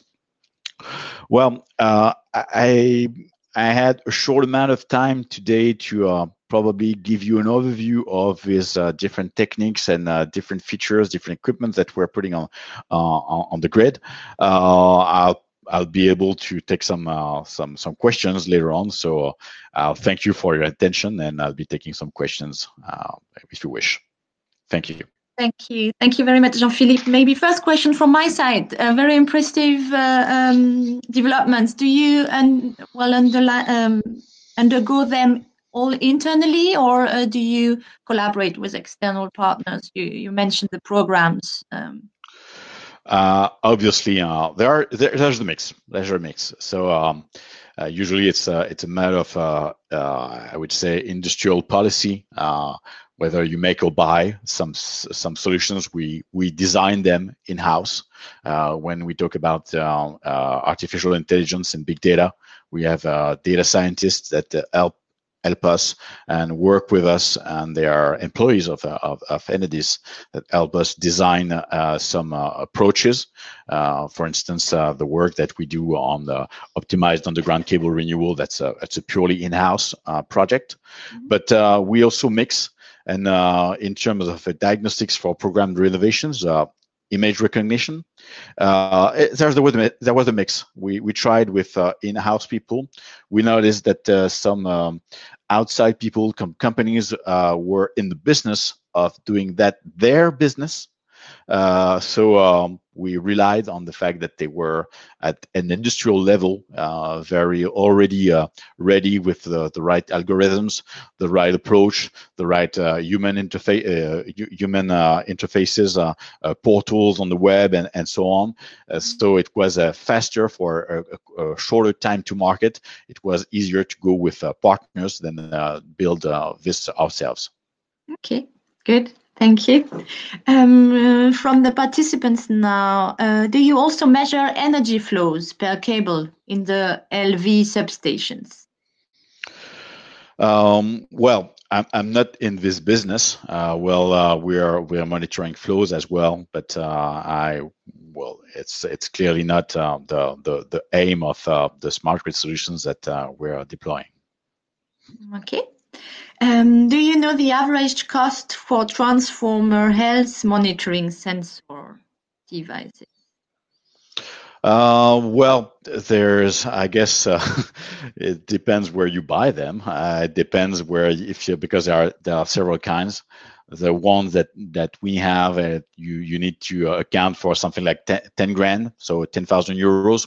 It's a minimum, but it has also to be compared to the cost of the transformer itself, and that is quite expensive. So it's 10 grand plus the equipment that and the workforce that needs to be put in place. But that's an order of magnitude.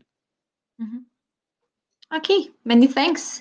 This is it. Thank you, Jean-Philippe. The video was a good success also. So yeah, we shared the public YouTube link to have it. Very good. And if all speakers agree, but I guess this is the case, we will share definitely the slides. Just be patient, maybe later on when all the webinar series will be over. Okay, thank you. Now I'm happy to welcome our last speaker for this morning, Youssef Shaibi from the company Renewal, and he will share with us his view from a local energy company. Good morning. Hello, Youssef. Can you hear us? Okay, we hear you. Very good. The floor is yours. Yes, perfectly. Good morning, everyone. Thank you. Good morning, everyone, and thanks to all the speakers for this deeper and deeper dive into smart grids. And I'll go a bit deeper again with the view of a local energy company. So first, who are we? Why am I talking about a local energy company? Renewal, we are a DSO, a local DSO. In French, it's called une entreprise locale de distribution. And to understand that, we have to go back a bit to the birth of the company and how the evolution was those 150 years ago. So we started as a gas distribution company. Then power came 50 years later, in the beginning of the 20th century. And after the Second World War, in France, there was a big nationalization program that created EDF GDF. But at that time, the city of Grenoble kept the Régie Gaz and Electricité as a public company. So at that time, you had EDF GDF as a big utility in France, and several local units staying in some small cities and some bigger cities too. Then, since the Second World War until a few years now, we have some consolidation. So some of those companies have been merged with others. But still today, we still have this into the panorama. You just said before on the Enedis presentation that Enedis was the DSO for 95% of the country, and so those local energy distribution companies, those OLD, account for the 5 remaining percent of the national territory and the population. So who are we? We have power. And we have also gas distribution. We have 120,000 customers in power. So we are the 6th DSO in size, 45,000 customers in gas, and so the 4th DSO in size, both natural gas and propane. So in my presentation, I speak more about electricity, but then I'll open up a bit also with some natural gas, because we have there are some questions there also when we're talking about smarts, with the complementarity between electricity and gas. As you saw the map, I should have added a map of France globally to see that we have we really small geographic area. You have Grenoble, that is the main city. In the middle, it's so the map is Isère, so it's one of the departments in France, one of the 90 departments in France. And as you see, we are operating networks on cities or on districts that are not completely linked. And that's something interesting, because Michel said on the RTA presentation that we have to consider the interconnection with the other countries. And for us as a DSO, we also have a lot of interconnection, not with countries, but not with other networks. Should that be the other DSOs, Enedis and the GRDF in gas, or the TSOs, so RTE and GR gas. So you see, to go from one scheme that we don't have is that to go from one part of our network to the other part of our network, we have no go through. I mean, we cannot go from Green-Alpes network to someone else's network, then back again to Green-Alpes networks. So we have also only a direct. And same for the organization in Grenoble. RTE asked us to have a go-through Grenoble, meaning the power supply we get from RTE in one part of Grenoble cannot be given back to RTE from another side of Grenoble. So we have to consider Grenoble as a dead end, a consumer end only from the grid perspective. One specificity we have is that we are a société d'économie mixte. What does that mean? It means that the city of Grenoble and the metropolitan area, both of them are our main stakeholders. We have 50% stakeholders apart for the two of them, and then we have some major industrial partners as ENGIE or also EDF and Schneider Electric, for instance. Why do I emphasize on that as being something important? It is because it's part of our DNA and it's part of our will and connection to the local community. Grenoble and the surroundings is a territory when we have a lot of technology and energy community. It is quite important. We have, of course, Minalogic and Tenerrdis hosting the webinars today, but also actors in the academic sector, and Knowledge Side was one of them. We have some other industries. We have administrations and institutes that are also active, and we have also all the grid operators that are important to us. Sometimes when we talk about the local energy distribution companies, we or people say that they are the small ones. Yes, we are small, but it's not because we are small that we are inefficient or we cannot do things. No, this is the little picture of Asterix, small but with different specificities, different strengths. And this coordination and this link with the different actors is, for me, completely essential. I'll give one example. We are working on a joint working group with the Enedis and the other DSOs, or the other small power DSOs, on the electrical vehicles and the impacts on the infrastructure of the grid. Of course, Enedis has much more people working on that, a team of 25 people on all over the country, whereas on our side we have maybe half a person or 1/3 of a person allocated to that full time. So the idea is not to compete on size, but to see what are the opportunities and the strengths of everyone. And for instance, that group was at the initiative of Enedis, because Enedis was also interested by what we can provide, meaning the link with the local politics, the link with the local authorities, that is maybe a bit stronger on our type of companies than it is on Enedis. And so we have this complementarity, and it's something that we will see in all our smart grid actions. First example of what is achievable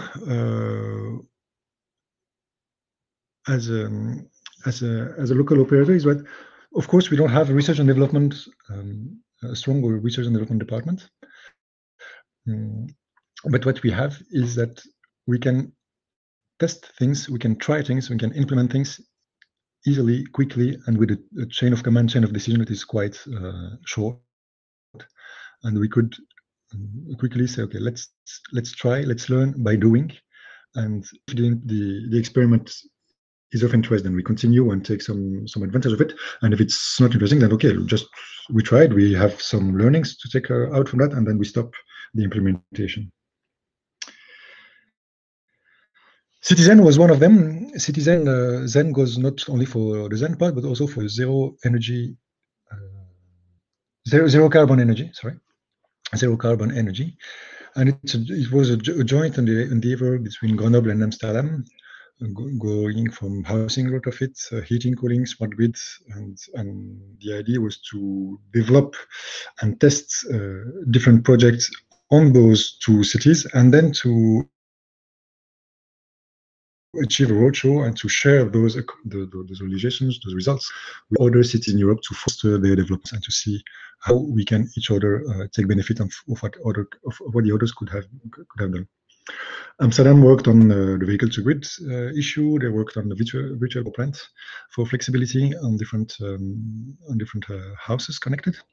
And on Grenoble side, we have been working on the setup of a PV plant with storage on a building just outside of Grenoble. And we have, and I see that there is a small mistake on the sentence. There's a sentence that is written twice. So the PV plant with storage was 55 panels and a battery behind that to see how the building could be completely autonomous on his power consumption. Vivacité was another project we were working on, and we are still working to deploy that on a larger area than Grenoble. It's a collaborative energy data management for cities, for citizens. It includes power and gas, thanks to the smart metering, but also the idea was also to include water, wood, and central heating, the urban heating network that is also in Grenoble, also embedded on this. Okay, I see what has a smart meter on power and gas, but what can be a smart meter on wood? Well, of course, there is no smart meters on wood. The idea behind is to be able to give the citizens the ability to follow their energy consumptions, whatever it is, even the ones who have wood as a primary or secondary source of energy. And then so they can follow their own consumption to be able to act on it, to be able to understand it first, then to act on it, and then to promote a better energy use for the neighborhood and the other participants.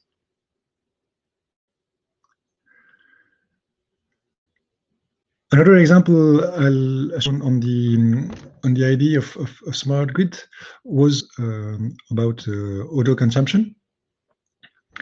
Auto consumption, we have more and more now with the smart meter deployment. We have more and more self auto consumption projects, but we had also a collective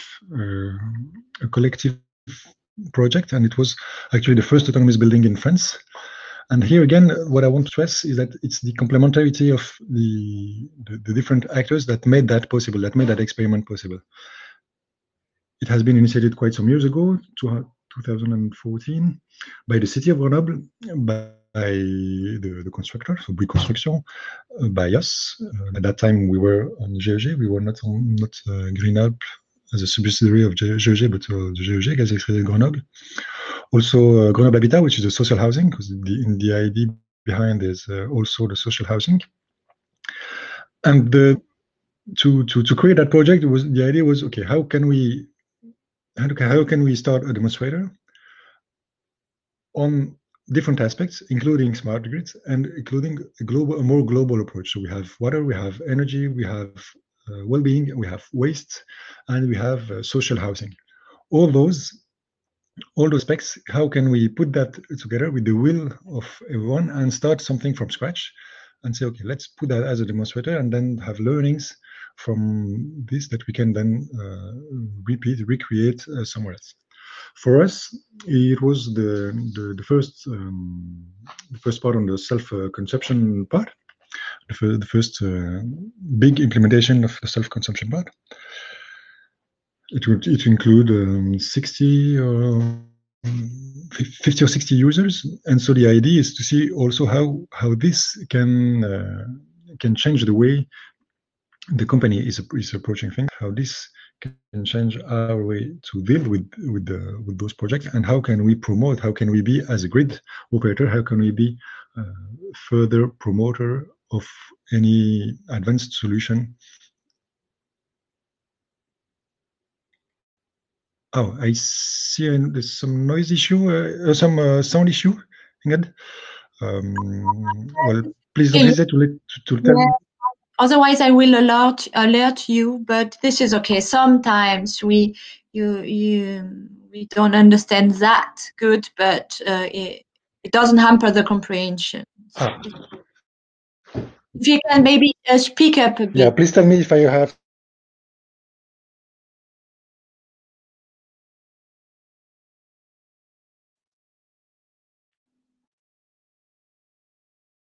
Okay, this time we cannot hear you anymore.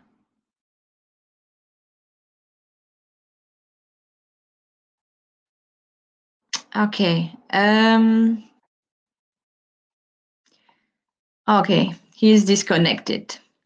Well, I hope he will be able to connect again. Maybe we can use this time if you have question, or if some of you want to share some consideration with us, then you can do it in the chat. Otherwise, okay, I see he's back. Okay, Youssef, if we can hear you, maybe you can turn off your camera. This will help the yeah, very good. Okay, we hear you. Go ahead. Okay, I have changed connection, so I hope it is better like this. Yeah, very good. If there is anything I have to repeat, please don't hesitate to tell me about chat. I repeat directly.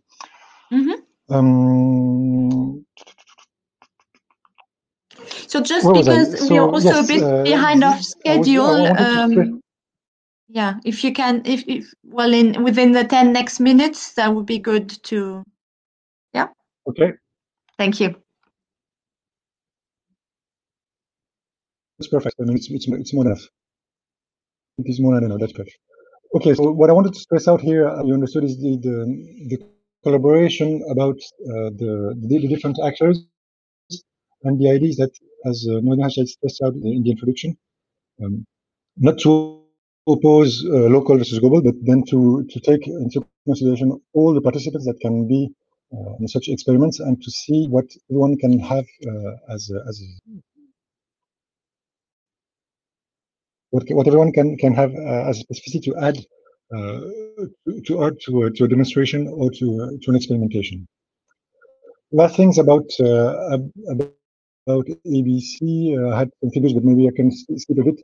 The idea here was a bottom-up approach and not a top-down, meaning that the building was engineered as being self-conception, and then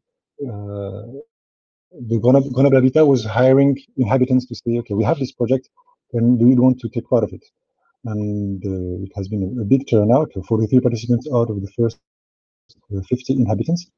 The idea now for the other parts of the city, that how can we foster on the other side? How can we foster existing inhabitants to say, we inhabitants would like to go on more self-consumption projects, and we will build together a self-consumption project.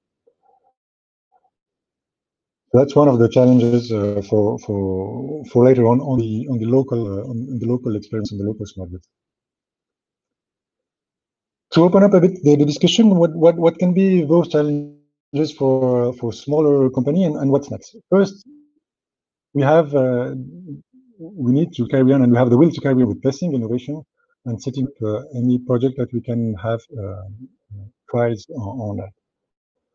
We have been talking just earlier with Enedis on the smart metering deployment. We are just starting.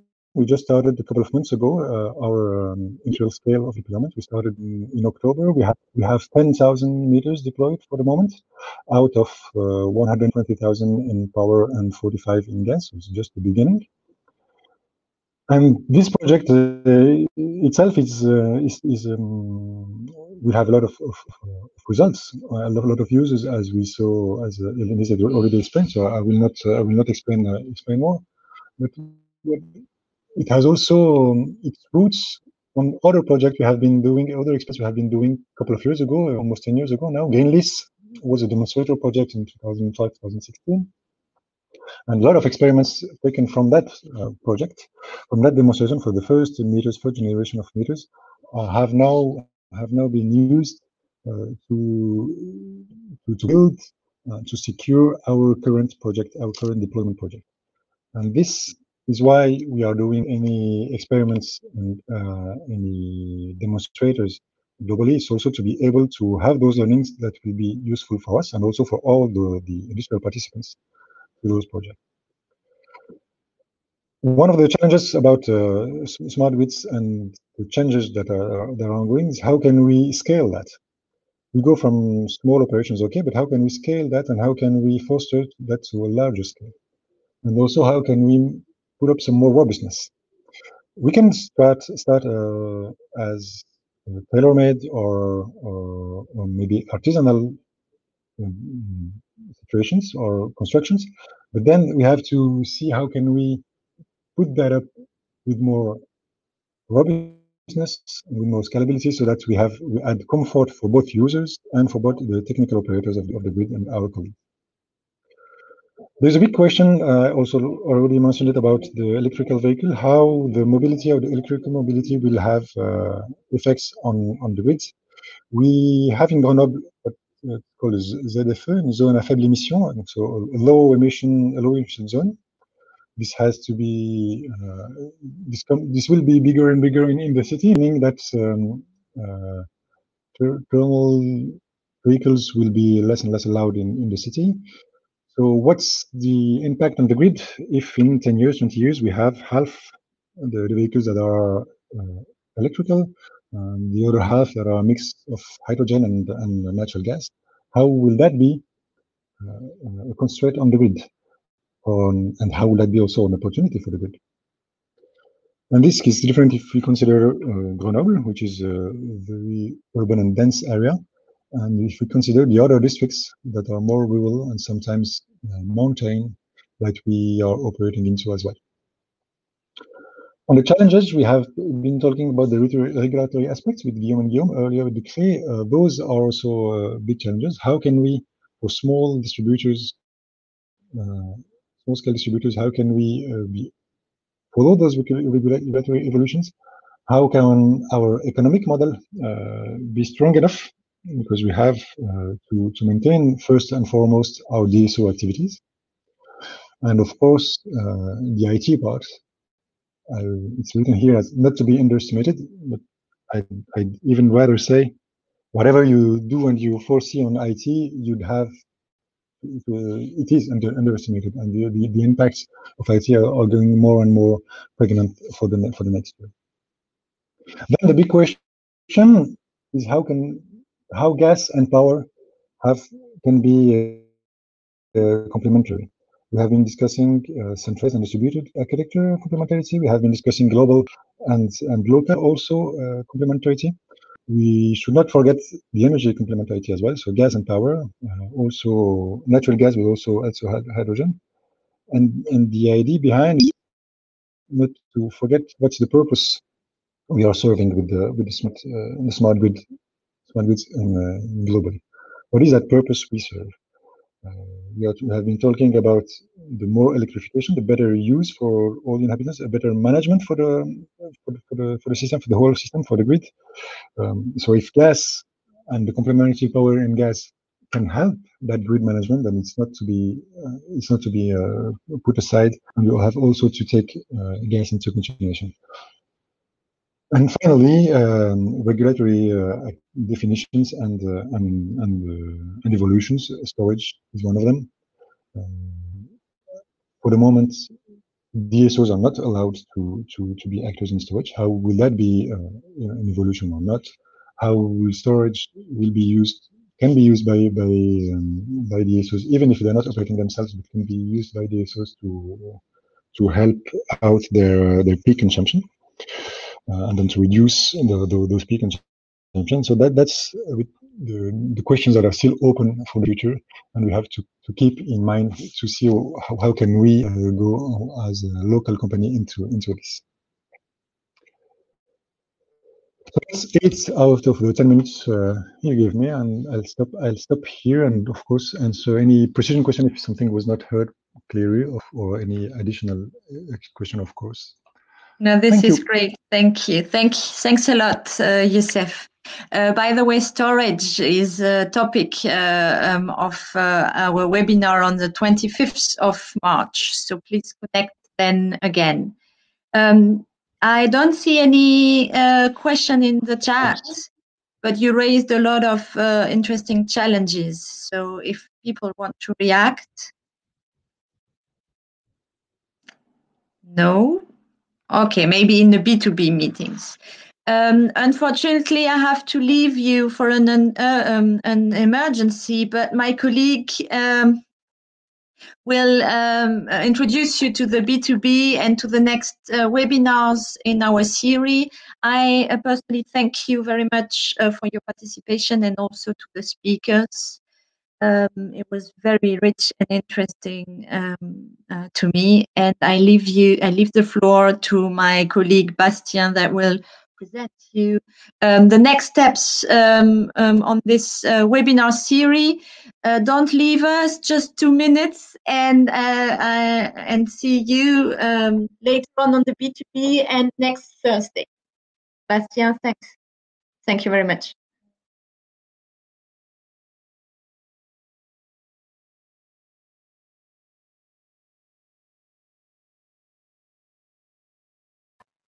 Good morning, everyone. Is the quality of the sound enough for you? It is good?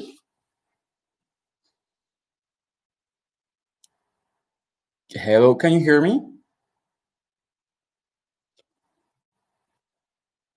Yes, it's okay, Bastien. Okay, great. Thank you. Good morning. My name is Bastien, and indeed my colleague had to leave. So just a few minutes to explain you the rest of the process and also the rest of the program.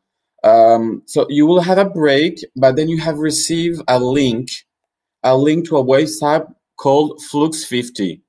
This is a platform, pretty intuitive one, where you have to create your profile and then you can do matching and encounter and create your own agenda to discuss on a one-to-one basis.